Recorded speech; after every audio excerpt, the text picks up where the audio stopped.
হযরত হানজালা, আপনারা নাম শুনেছেন তো নাকি? উহুদের যুদ্ধে যখন ঘোষণা আসলো নবী যুদ্ধের মধ্যে নাই, নবী নাই, নবী নাই, সকলেই চিন্তা করছে তাহলে নবী শহীদ হয়ে গেছে। তখন আওয়াজ উঠে গেল নবী নাই। হযরত হানজালা নতুন বিবাহ করেছিল। যখন নতুন বিবাহ করেছে হযরত হানজালা রাদিয়াল্লাহু তাআলা আনহু, তার কানে যখন খবর গেল, এমন সময় হানজালা চিন্তা করলেন আমার ফরজ গোসলটা জরুরি নয়, যদি ইসলাম না থাকে, দিন না থাকে, তাহলে আমার গোসলের কোনো দাম নাই। অতএব দিনকে প্রতিষ্ঠা করার জন্য, ইসলামকে প্রতিষ্ঠা করার জন্য সর্বপ্রথম আমাকে দিন প্রতিষ্ঠা করতে হবে। কথা বলেন ঠিক কিনা? স্ত্রীকে বলছে, স্ত্রী রে, লাঙ্গা তরবারিটি ঘর থেকে নিয়ে আসো, আমার হাতে দিয়ে দাও।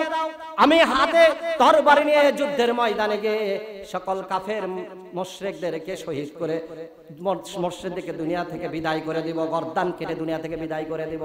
এমন কথাই এই হানজালা মাঠে নেমে মারবে এবং মরবে, অর্থাৎ ইউকাতিলুনা ফি সাবিলিল্লাহ ফায়াকতুলুনা ওয়া ইউকতালুন।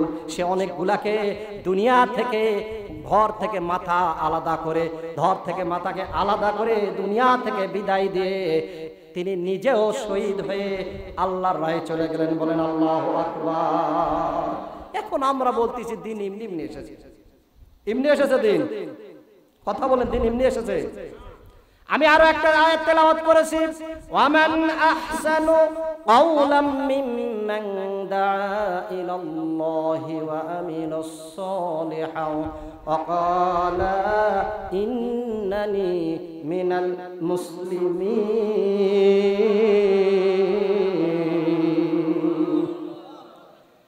আল্লাহ পাক রব্বুল আলামিন কালামে হাকিমের মধ্যে বলছেন, ওই ব্যক্তির চেয়ে কার কথা উত্তম হতে পারে যে মানুষকে আল্লাহর দিকে ডাকে এবং নিজে বলে আমি মুসলমানদের মধ্যে হইতে একজন। বলেন আল্লাহু আকবার। এখন আসুন, আমিরে জামাত, আমরা জামাতে ইসলাম নামে একটা দল আমাদের দেশে আছে। কথা বলেন, কথা ঠিক কিনা? আমরা তো সকলেই জানি। আমিরে জামাতকে একজন প্রশ্ন করেছিল। প্রশ্নটা হলো এইরকম যে আপনাদের সম্মেলনে, জনসভায় আপনারা বৈঠক দিলে লোকের অভাব নাই, অনেক লোক হয়, তাহলে আপনারা ক্ষমতায় যেতে পারেন না কেন? আমিরে জামাত উত্তর দিলেন, প্রত্যেকদিন আপনার মসজিদে আজান হয়, কিন্তু নামাজের সময় দেখা গেছে 3 থেকে 4 জন বা 5 জন নামাজ আদায় করে। ওই গ্রামে কি আর মুসলমান নাই? মসজিদ কি ওই 5 জনে তৈরি করেছে? কথা বলেন ঠিক কিনা? 5 জনে মসজিদ তৈরি করছে, তাহলে যায় না কেন? এটা তো আরো সহজ, এটি গেলে তো কেউ ধরবে না, জামাত করলে তাও ধরার সম্ভাবনা আছে। কথা বলেন ঠিক কিনা? আর ভয় আছে? আপনারা কাউকে ভয় করেছেন? কথা বলেন, কোনো ভয় নাই। ইসলামের পক্ষে রায় দিতে হবে, আপনি যে দলই করে, কোরআনের পক্ষে রায় দিতে হবে। এছাড়া কোনো উপায় আর নাই, দুনিয়াতে আর কোনো উপায় নাই, মরা লাগবে। মরার আগে অন্তত কোরআনও সাক্ষী দিয়ে যান যে আমি কোরআনের পক্ষে রায় দিয়েছি, আল্লাহ আমাকে শেষ সময় হলেও আমাকে মাফ করে দাও। একজন পতিতা, আমরা শুনেছিলাম, একজন পতিতা, কিতাবের মধ্যে আসে যে পতিতাগিরি করতে করতে রাস্তা দিয়ে যাচ্ছে, যাওয়ার সময় দেখে একটা কুকুরের বাচ্চা ভিজা পানি পেয়েছে, ভিজা মাটি, এই মাটিতে জিহ্বার দ্বারা উল্টো মানে জিহ্বার দিয়ে নাড়াইতেছে। পতিতা চিন্তা করলেন এই কুকুরটা মনে হয় অনেক পিপাসিত, এই কুকুরটা অনেক পিপাসিত। তিনি চিন্তা করলেন যে দেখি আমি তার পিপাসা মেটাতে পারি কিনা। কূপের কাছে গেলেন, কোনো দড়ি নাই, বালতি নাই, কিছু নাই। পতিতা চিন্তা করলেন আমার গায়ে যে ওড়না আছে এইটাকে চিরবো, চিরে দড়ি রশি হিসাবে ব্যবহার করে পায়ে চামড়ার মোজা ছিল, এই মোজা দিয়া কূপ থেকে পানি উঠাইছেন। পানি উঠানোর পরে কুকুরকে পান করা, কিছুদিন পরে এই পতিতা মারা গেলেন। যাওয়ার পরে খোঁজ নিয়ে দেখা গেল আল্লাহ তাআলা তাকে মাফ করে দিয়ে জান্নাতে দিয়েছেন। বলেন আল্লাহু আকবার। তাহলে কোন আমল আপনার কবুল হবে এটা কি আপনি বলতে পারবেন? কোন আমল কবুল হবে বলতে পারেন না। এই জন্য ইসলামের দিকে সাপোর্ট দিয়ে, ইসলামকে সমর্থন দিয়ে অন্তত মৃত্যুর আগ পর্যন্ত সময়টা দিয়ে যান। যে সময়টা কাজে লাগাবেন, আমাদের তাবলিগ ভাইয়েরা আছে এখানে যারা তাবলিগ করে, ইনারাও কিন্তু ভালো কাজই করে। ইনারাও কি করেন? আমান আহসানু কাওলাম মিম্মান দাআ ইলাল্লাহ, আরাও দাঈ ইলাল্লাহ, ডাকে আল্লাহর দিকে। কিন্তু এই ভাইদের পায়ে হাত দিয়ে বলতেছি, সেটা হলো ইনারা যেটা নিষেধ, অকুল জাল হক ওয়া জাহকাল বাতিল ইন্নাল বাতিলা কানা জাহুকা।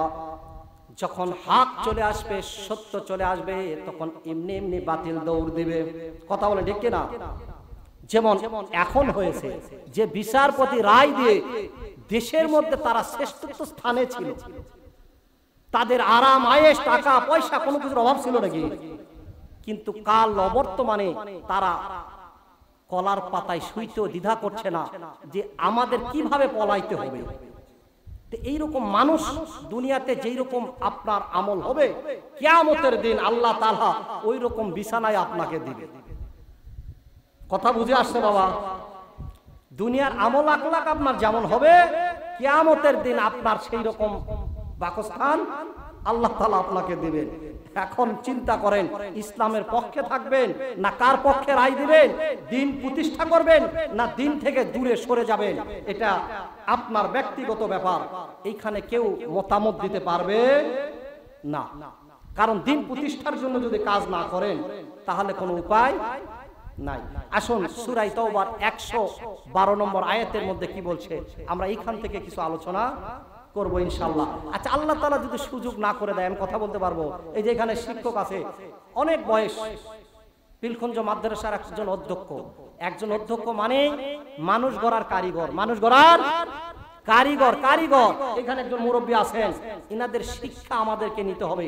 তাদের সঙ্গে যদি আমরা বেয়াদবি করি তাহলে আর আমাদের মধ্যে আদব কায়দা আসবে না। অবশ্যই তাদেরকে সম্মান করতে হবে, ইজ্জত করতে হবে, তবেই যে আমরা উপরে উঠতে পারবো ইনশাআল্লাহ। আমরা সকলে তাদের জন্য দোয়া করব ইনশাআল্লাহ। আসুন 112 নম্বর আয়াতের মধ্যে কি বলছেন? التائبون العابدون الحامدون الصائحون الراكعون الساجدون الأمر بالمعروف والنهون عن المنكر والحافظون لحدود الله وبشر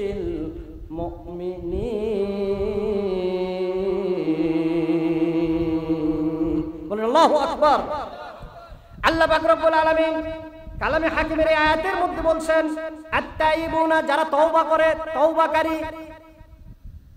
যে নবীর উপরে মুসামাসি পড়া হারাম ছিল, এত কষ্ট করার পরে দিন প্রতিষ্ঠার জন্য চেষ্টা করে গেলেন, আর এই নবী দিনে 70 বারের উপর তওবা করেছেন, যার কোনো গুনাহ নাই। আর আমরা গুনাহগার উম্মত তওবা করতে পারি না। কথা বলেন ঠিক কি না? এই জন্য আয়াতের মধ্যে আল্লাহ তাআলা বলছেন তোমরা তওবা করো, অনুশোচন করো, তওবা করো। যখন তুমি তওবাকারী, তওবা করার মতো করবে, তওবাতে নসুহা করবে, আমি আল্লাহ মাফ করে দেওয়ার জন্য রাজি আছি। তওবা করার মতো করতে হবে। আমি প্রত্যেকদিন গুনাহ করব, প্রত্যেকদিন তওবা করব, তা হবে না। অতএব তওবা করার মতো করতে হবে, তওবাতে নসুহা করব। আল্লাহ, আমি আজকে তওবা করলাম, আজকের পরে এই গুনার কাজ আর আমি করব। কি বলেন? আত-তাইবুনা, তাহলে তওবাকারী হতে হবে, আমাদেরকে তওবা করতে হবে। এই তওবার এখন একটার ঘটনা যদি বলতে চাই 2-4 রাতে শেষ হবে না, কারণ এক তওবা তো অনেক ঘটনা আছে। তো যাই ঘটনা না বলি, আমি সংক্ষেপ বলি, এই কারণে সময় কম। তাহলে আত-তাইবুনা, তাহলে তওবা করতে হবে, আর তওবাকারীদের অন্তর্ভুক্ত হতে হবে।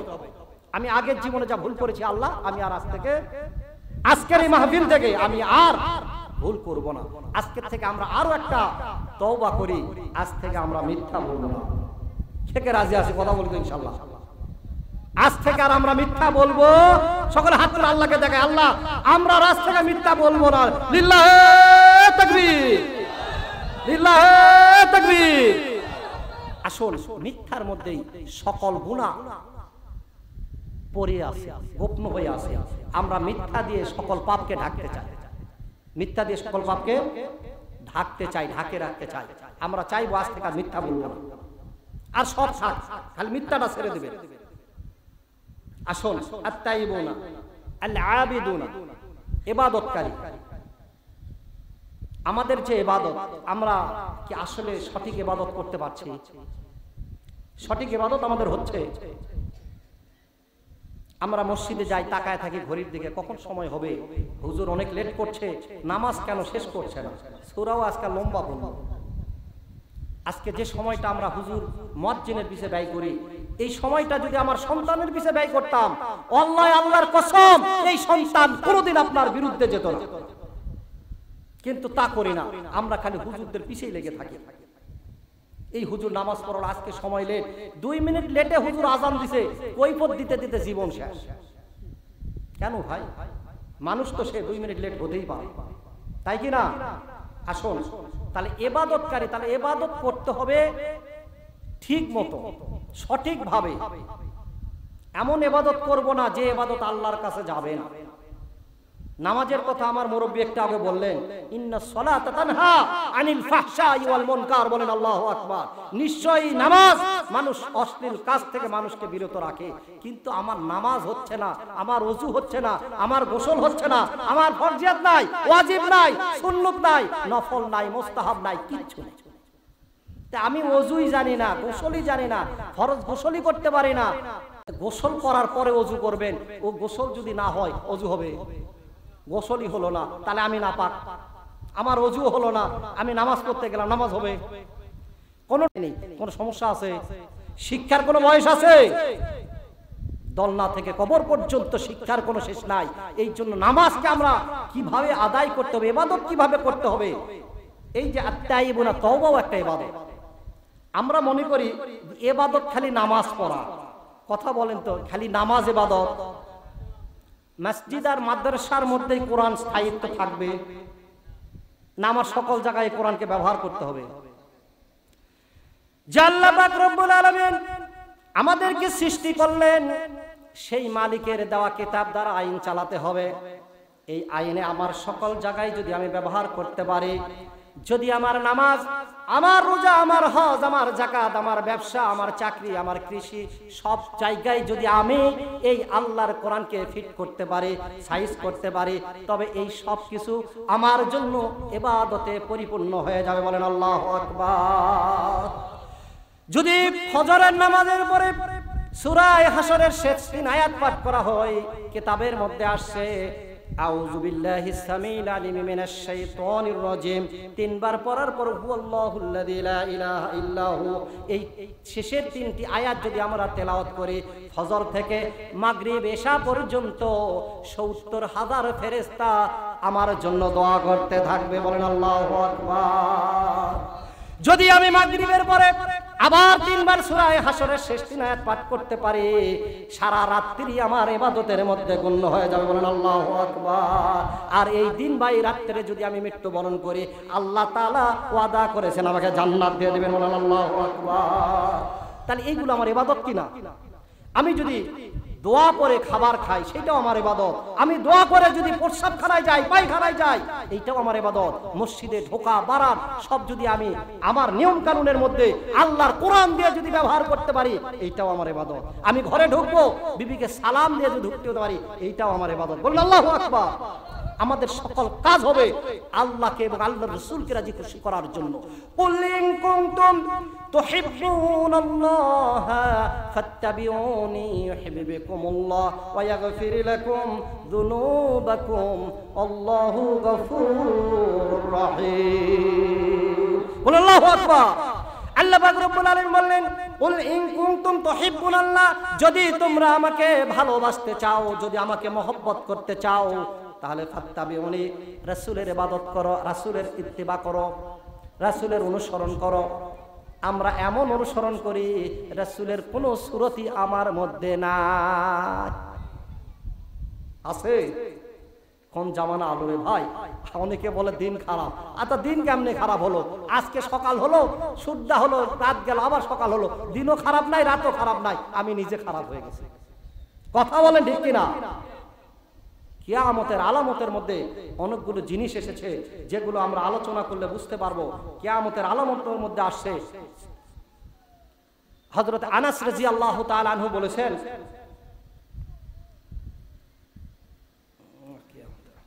এখানে আমার একটা ভুল হয়ে গেছে, হাদিস শরীফের মধ্যে আসে যে 6 প্রকার নারী, মা বোনদের কিছু আলোচনা তো করতে আমার সময় শেষের দিকে আসতেছে।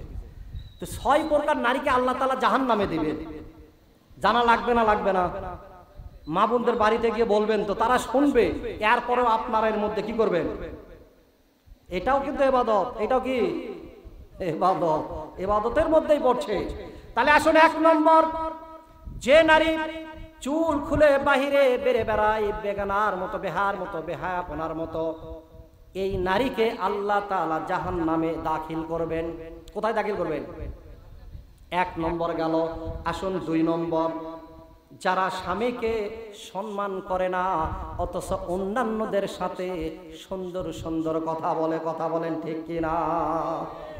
আমাদের মা বোনেরা যখন শপিং করতে যাই, শপিং মহলে ভাইদের সাথে যত সুন্দর করে কথা বলে, ওই রকম সুন্দর করে যদি স্বামীর সাথে কথা বলতো, কিয়ামত পর্যন্ত একটা মেয়েও তালাক হতো না। এত সুন্দর করে কথা বলে ভাইয়া, একে আড়ালির মধ্যে টানে শেষ করে দেয়। অথচ বাড়িতে গেলে স্বামীর সাথে এমন অবস্থা, হাত ওই দিকে আছে, তুলে খাও, পারলে খাও, না পারলে বাইর যাই। এই তো হলো আমাদের মা বোনদের অবস্থা। আসুন মা বোনদেরকে বলছি, স্বামীর খেদমত অবশ্যই করতে হবে, স্বামীকে সম্মান করতে হবে। কারণ আল্লাহর হাবিব এর উপরেও হাদিস বলে গেছেন, বলেন নাই? আল্লাহর পরে যদি কাউকে সিজদা করার হুকুম দিত, তাহলে এই স্বামীদেরকে স্ত্রীরা সিজদা করত। যে সিজদা এখন আমরা মাজারে করি, তাই কিনা? মাজারে কোনো সিজদা করা যাবে না, একমাত্র আল্লাহ ছাড়া পৃথিবীতে আর কাউকে সিজদা করা যাবে না। আসুন 3 নম্বর, স্বামীকে বাদ দিয়ে অন্য কারোর সাথে হাসি তামাশা করা, অর্থাৎ এটা এখন পেশায় পরিণত হয়ে গেছে, অর্থাৎ পরকিয়া। কি পরকিয়া? পরকিয়া যেটা আমাদের মা বোনদের হাতে এখন 6 থেকে 12 ইঞ্চি পর্যন্ত একটা টিভি সেট হাতে আছে। কি আছে? কম্পিউটার, যার দ্বারা দেখাও যায়, শোনাও যায়, পৃথিবীতে সবকিছু করাও যায়। এর মধ্যে সবকিছু আছে, যত ভালো থেকে নিয়ে যত মন্দ কাজ আছে সবকিছু এটার মধ্যে গচ্ছিত আছে। খালি বাহির করে দেখবে আর ইমানকে নষ্ট করবে, বাহির করে দেখবে আর ইমানকে নষ্ট করবে। আমি আপনাদের হাত পা ধরে বলছি, যে সব সন্তানের, যে সব মেয়েদের বিবাহ হইছে না, এদেরকে মোবাইল দেবেন না। স্বামীরা 100টা কিনে দেখ, আপনি দিবেন না। কারণ দায়ুস লা ইয়াদখুলুল জান্নাহ, আমার হুজুর এটি বসে আছে, দায়ুস কোনোদিন জান্নাতে যাবে না। আর যখন প্রশ্ন করা হলো, ইয়া রাসূলুল্লাহ দায়ুস কে, দায়ুস কারা, উত্তরে আসলো ওই স্বামী, ওই বাবা, ওই ভাই যারা তাদের বোন, তাদের স্ত্রী, তাদের সন্তানদেরকে হেফাজত করতে পারে না, কথা মানাইতে পারে না, বাহিরে উলঙ্গ হয়ে ঘোরে, বেহায়াপনা করে। এই মেয়ের জন্য এই বাবা, এই ভাই, এই স্বামী জাহান্নামে চলে যাবে। আসুন এর থেকে আমরা ফিরে আসি। 4 নম্বর, অপবিত্র থেকে পবিত্র হতে অলসতা করে এমন স্ত্রীর লোককে আল্লাহ তাআলা জাহান্নামে দেবেন। এই যে সামনে শীতের দিন আসছে, যখন অপবিত্রতা হয়ে যাবে, সঙ্গে সঙ্গে পবিত্র হতে হবে। যদি একটু বিলম্বনা করে, তাহলে তাদেরকে আল্লাহ তাআলা কি করবেন? জাহান্নামে নিক্ষেপ করবেন। 5 নম্বর, যারা মিথ্যা কথা বলে, গীবত করে, শিকায়েত করে, কথায় কথায় কসম বলে, মিথ্যা বলে, আল্লাহ তাআলা এই সব নারীকে জাহান্নামে দিবে। ছেলেদের চাইতে মেয়েরা গীবত করার দিকে অনেক উপরে আছে, কথা বলেন ঠিক কিনা? তবে আমার মনে হয় কাউরাসের মা বোনেরা অনেক ভালো। আপনারা আবার মন খারাপ করেন না, হুজুর আমাকে গালি দিয়ে গেল না। মেয়েদের সংখ্যা যখন 2 থেকে 3 জন একত্রিত হয়ে যায়, তখন দেখবেন তাদের মধ্যে এমন একটা অবস্থা শুরু হয়ে যায়, তাদের মধ্যে এমন একটা অবস্থা শুরু হয়ে যায়, কার গীবত করবে হুঁশ পায় না, কার গীবত করবে হুঁশ পায় না, এমন অবস্থা। একজনে একজনের গীবত করতে করতে লাস্টে নিজের স্বামীর গীবত পর্যন্ত করে। বলেন নাউজুবিল্লাহ। এই সব নারীকে আল্লাহ তাআলা জাহান্নামে দেবেন। আসুন 6 নম্বর, অন্যর সুখ দেখে যারা হিংসা করে। মেয়ে মানুষ কিন্তু আরেকজনের সুখ দেখে তাদের মধ্যে জ্বলে যায়, তাদের মধ্যে জ্বলে যায়। অনেকে মন খারাপ করবেন, হুজুরের কথা বলছেন, আমার কথা নয়, হাদিসের কথা, সাধারণ কথা নয়, তিরমিজি শরীফের মধ্যে এই হাদিস আসছে। তাহলে যে নারীরা উপরের সুখ থেকে নিজের মধ্যে জ্বলে যাচ্ছে, তারা ভালো না খারাপ? ভালো না খারাপ? আপনারা কথা বলছেন না। আপনারা কথা বললে আমার কথা বের হবে, আপনারা উত্তর না দিলে কথা বের হবে না। তাহলে যদি তারা খারাপ হয়, আল্লাহ তাআলা তো জাহান্নাম দিবি। এইটা একটা ইবাদত কি না? আসলে এইটা একটা ইবাদত। আল হামিদুনা, প্রশংসাকারী।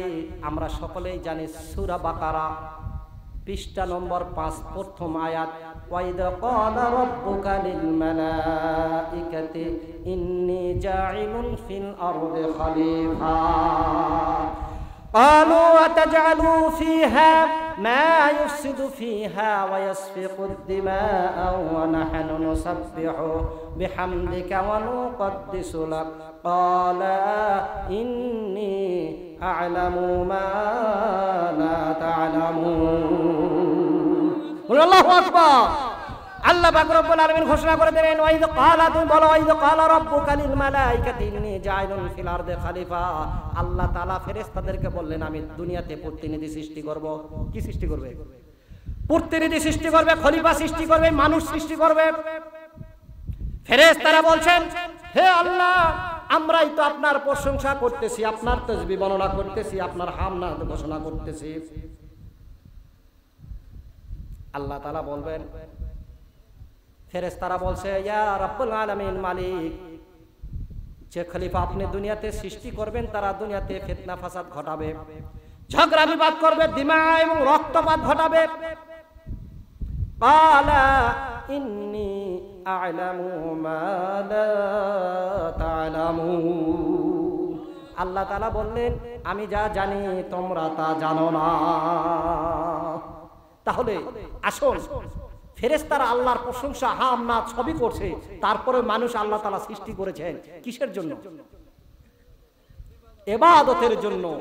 আল্লাহ তাআলা দুনিয়াতে জিন এবং ইনসান, ওমা খালাকতুল জিন্না ওয়াল ইনসা ইল্লা লিয়াবুদুন, বলুন আল্লাহু আকবার। আল্লাহ তাআলা দুনিয়াতে জিন এবং ইনসানকে সৃষ্টি করেছেন শুধু তার ইবাদতের জন্য।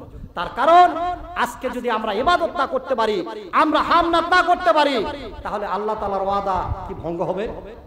আমরা কেউ যদি ইবাদত না করি, আল্লাহর বিন্দু মাত্র ক্ষতি হবে? কিচ্ছু হবে না। আল্লাহ তাআলা আমাদের এই মজবাকে যখন ফেরেশতারা আল্লাহ তাআলার দরবারে তুলে ধরেন, দেখ আমার বান্দারা কেমন প্রশংসা করে, তোরা আমাদেরকে দেখেছিলি রে? আর আমার বান্দারা যারা আছে এরা আমাকে দেখে নাই, রাসূলকে দেখা নাই, না দেখে আমার কোরআন, আমার হাদিস, আমার দ্বীন সব কিছুকে বিশ্বাস করেছে, এরা ইবাদত করেছে। এইটাকে তুলে ধরার পরে বলে, তারা কি জান্নাত জাহান্নাম দেখেছে?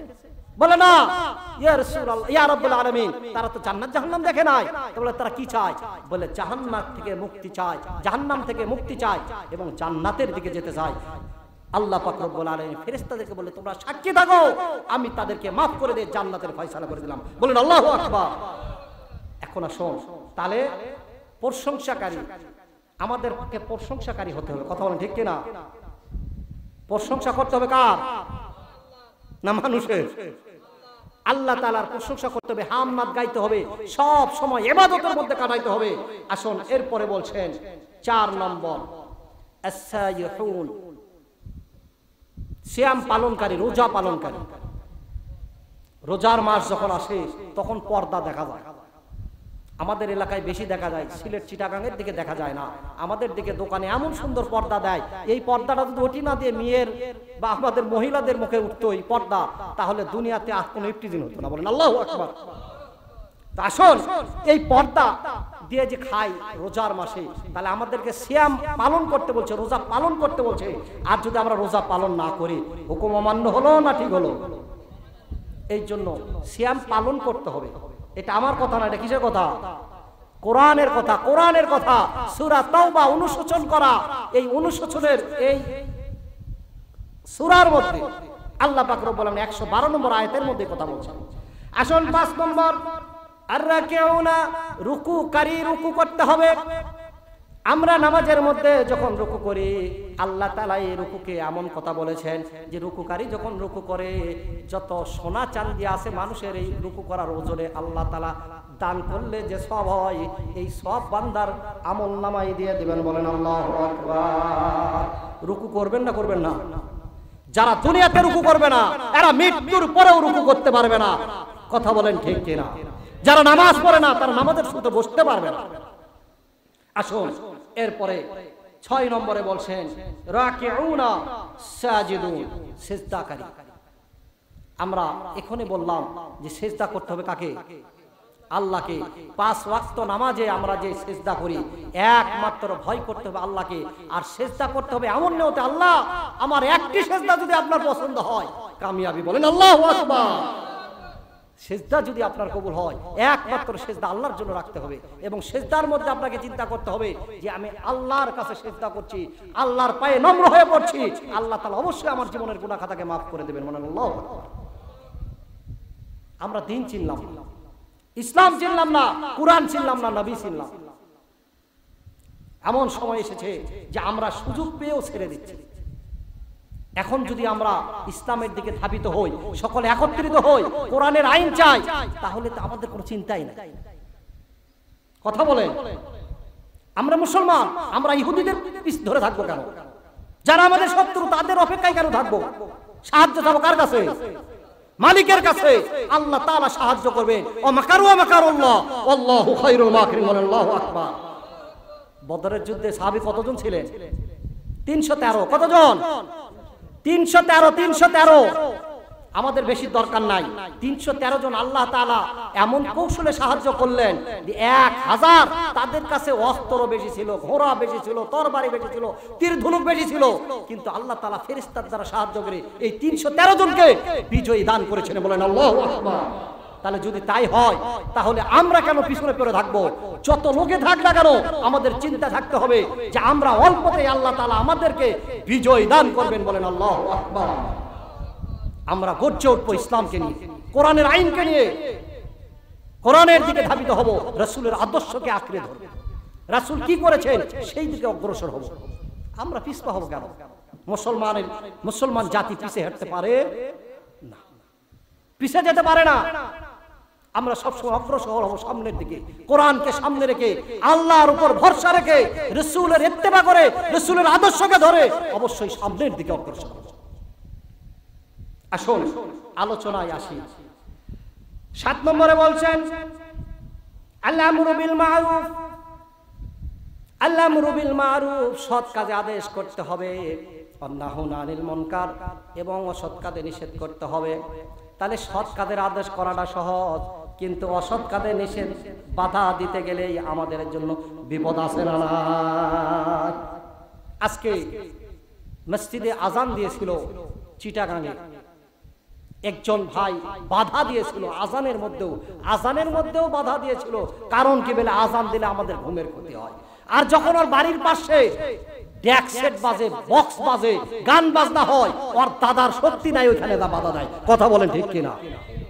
আমার পাশে, বাড়ির পাশে তখন ডেক সেট বাজে, কেউ বাধা দিতে পারে না, কিন্তু কোরআনের মাহফিল হলে খুব বাধা দেওয়া যায়। আসল সেই সব থেকে আমরা চলে এসেছি। ওই ভাইদের আর খোঁজ পাওয়া যাচ্ছে না, কোন ইন্দুরের গর্তে লুকাইছে আমরা নিজেরাও জানি না। পৃথিবীর বুকে খালি বাংলায় নয়, সারা বিশ্বে মনে হয় 228টির মতো দেশ আছে, কোন দেশ থেকে এইভাবে কেউ পলায়ন করে না। নেতার সাথে পার্টি নেতারা মধ্যে হারে চলে গেছে, এইভাবে একবারে চলে যাবে এটা কেউ মন্তব্য করে নাই। তা আসল কোরআনের আইন আমরা অবশ্যই এই দেশে চাই ইনশাআল্লাহ। লিল্লাহি তাকবীর। আমাদের বুকের মধ্যে থাকবে কোরআন। কি থাকবে? আপনি চিন্তা করেন, এই কোরআনকে মুখস্থ করতে আল্লাহর সাহায্য না থাকলে সম্ভব? আল্লাহর সাহায্য না থাকলে 30 পারা কোরআন সহজ নাকি? আল্লাহ তাআলা সহজ করে দিয়েছেন, কারণ আল্লাহ তাআলা ওই বান্দাকে পছন্দ করে ওর সিনার মধ্যে কোরআন রাখবেন, এই জন্যই তাকে কোরআনের শিক্ষা দিয়েছেন, হাফেজ বানিয়েছেন। বলেন আল্লাহু আকবার। যাদের একটা নক্তা পর্যন্ত পড়তে বাদ পড়ে না। আর আমরা কি পড়ি? কি বলবো? যালিকাল কিতাবু লা রাইবা ফীহি হুদাল লিল মুত্তাকিন। বলেন আল্লাহু আকবার। কিয়ামত পর্যন্ত যদি চেষ্টা করে এই কোরআনের একটি হরফ কেন, একটি নক্তা পর্যন্ত রদবদল করার সুযোগ কারো না।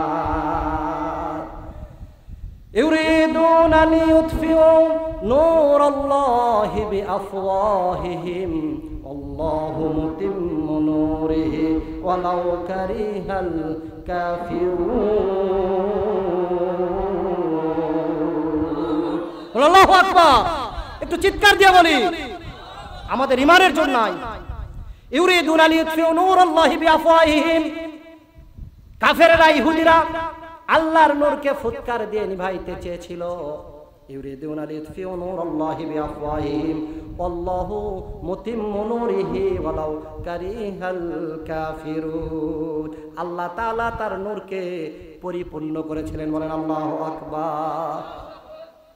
ওয়ালাউ কারিহাল কাফিরুন, যদিও তা কাফেররা অপছন্দ করত, তারপরে কি আল্লাহ তাআলা নূরকে কি নিভাইতে পেরেছে?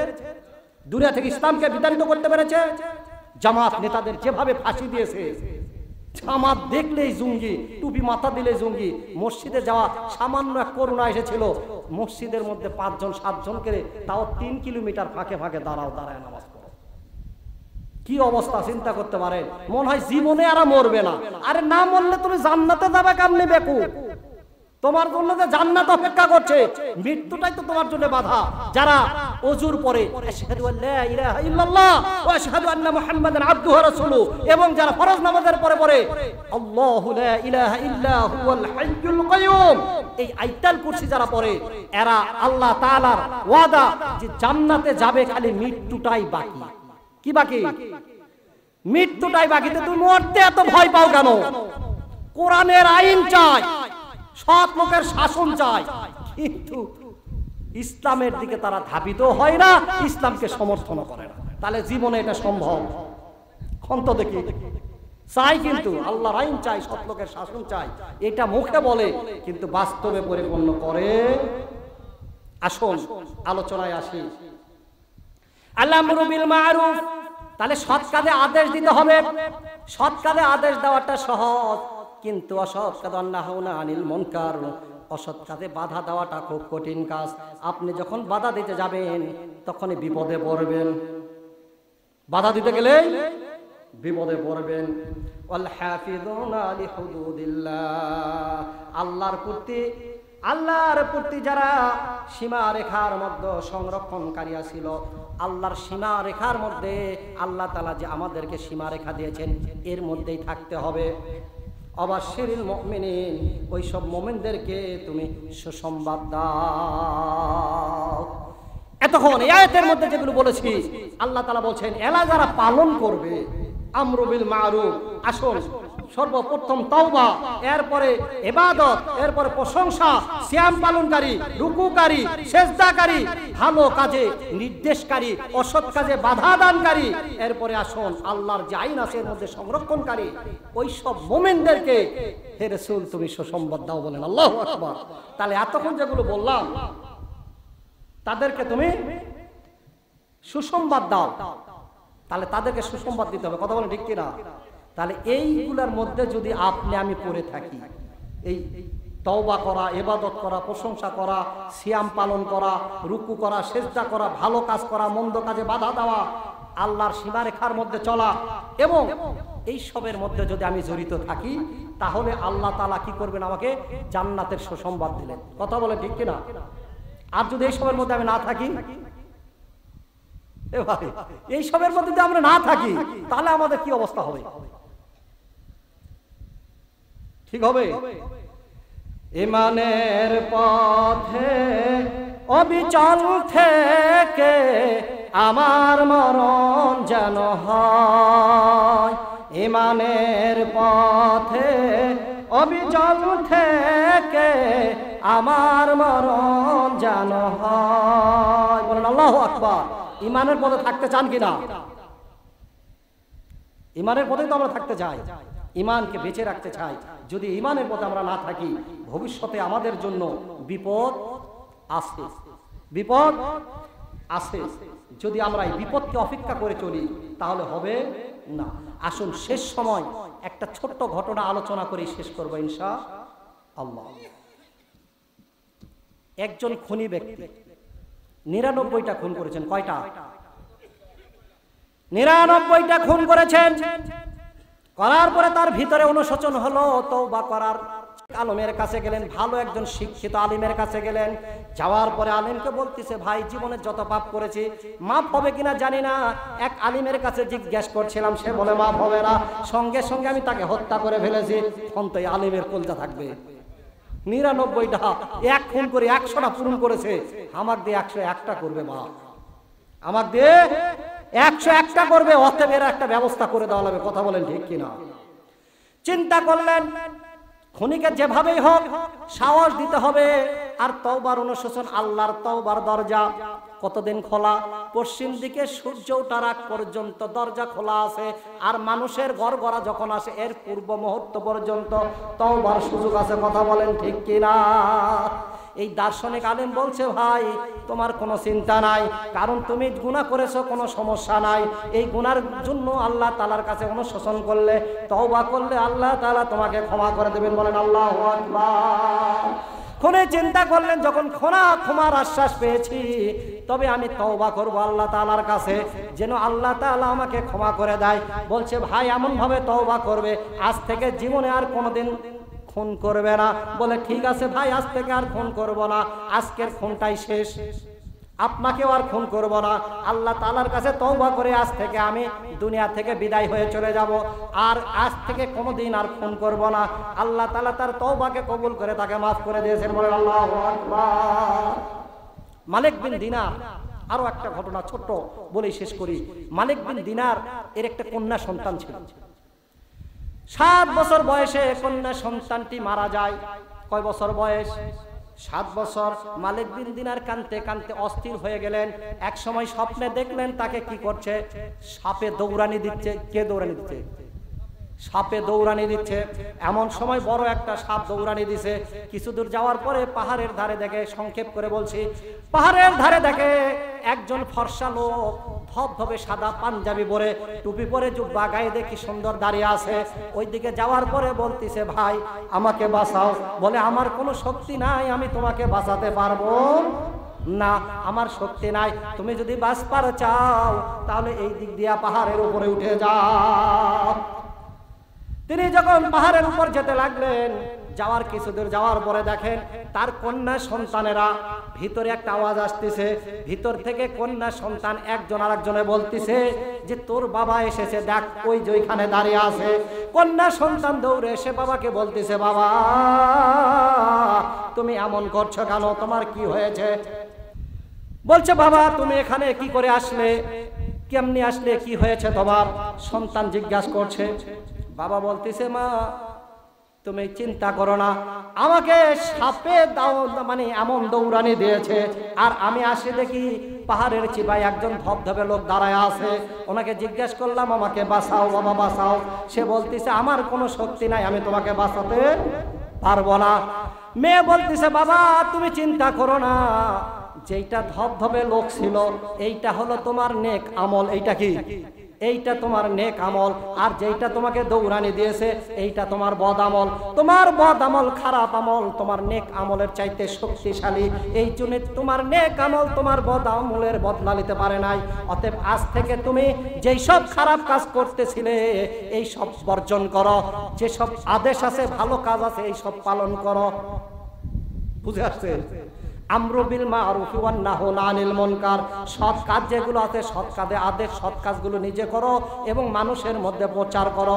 অসৎ কাজগুলোর থেকে তুমি বিরত থাকো এবং মানুষদেরকে বিরত থাকার জন্য কি করো, ওয়াদা করো। কথা বলেন ঠিক কিনা? যদি আমার বদআমল বড় হয়ে যায় তো বড়ই আফসোস হবে, সেই দিন আর রক্ষা হবে না। আসুন, যেটুকু আলোচনা করেছি যদি ভুল ত্রুটি হয় আল্লাহ তাআলার কাছে ক্ষমা চেয়ে নিয়ে আপনাদের সকলের কাছে ক্ষমা চাচ্ছি। যদি কথাবার্তার মধ্যে ভুল ত্রুটি কেউ আঘাত পেয়ে থাকেন, ছোট মানুষ হিসাবে ক্ষমা করে দেবেন।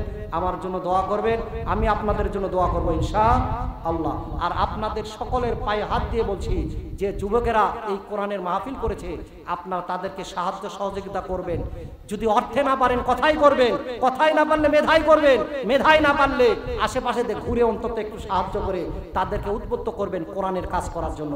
কথা বলেন ঠিক কিনা? এবং আমরা সকলেই 5 ওয়াক্ত নামাজ সঠিকভাবে জামাতের সহিত যেন আদায় করতে পারি। আল্লাহ তাআলা যেন আমাদেরকে কবুল করে। সকলে বলে আল্লাহুম্মা আমিন। ওয়া আখিরু দাওয়ানা আনিল হামদুলিল্লাহি রাব্বিল আলামিন। আসসালামু